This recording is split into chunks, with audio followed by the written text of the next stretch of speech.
একটা মাছ দিতে বিশাল বড়। ঘূর্ণিঝড়ের মধ্যে কেউ পায় মাছ, আবার কেউ মনে করেন গাছের আম পায়, নারকেল পায়, অনেক ফল ফলাদি পায়।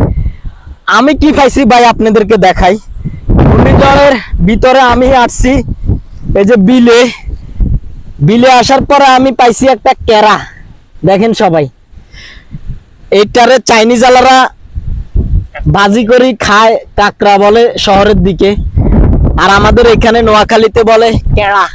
কেড়া হাইছি আই, বুঝিনি ভাই। তো ওই কেড়াই গেলে এখন আমি ওসে উড়ামু, উড়াই চাই হাতের হাতের ওজন কদ্দুরা মাফি সানের চেষ্টা করবো আর কি, ওয়েট করে সামু আর কি। তো দেখি আল্লাহ, কেড়ার কিন্তু বড় বড় পা আছে, এটা কিন্তু কামড় দেয়, ঠিক আছে। তো এটাকে আমি দেখেন কিভাবে ধরি। প্রচুর পরিমাণে বৃষ্টির ভিতরে আল্লাহ কেড়া দিছো আমারে, একটা মাছ দিতে বিশাল বড়, তাহলে তো খুশি হয়ে যেতাম।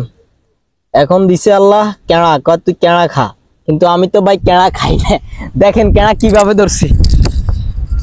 এই যে আপনার কেড়ার এই যে বড় বড় দুইটা পা, এই দুইটা দিয়ে তারা হাত কাটি দেয়, পা কাটি দেয়। এই দুইটা যদি আমি ছাড়ি দিই, তাহলে ধরেন এটা যদি আমি এখন ছেড়ে দিই, এ কি করবে, এটা দিয়ে আমারে কামড় দেওয়ার চেষ্টা করবে। কিন্তু এটা মনে হয় দুর্বল কেড়া, দুর্বল হয়ে গেছে, কারণ থেকে মনে হয় উঠে আসছে আর কি, এটার জন্য দুর্বল হয়ে গেছে, তাই আমার কামড় দিতে পারতেছে না। তো আমি এর বেশি পানিতে ছাড়বো, এখানে কিন্তু পানি অনেক কম, বেশি পানিতে নিয়ে ছেড়ে দিব। এদিকে আসেন সবাই আমার সাথে, দেখেন আমি ওরে কিভাবে ছাড়ি।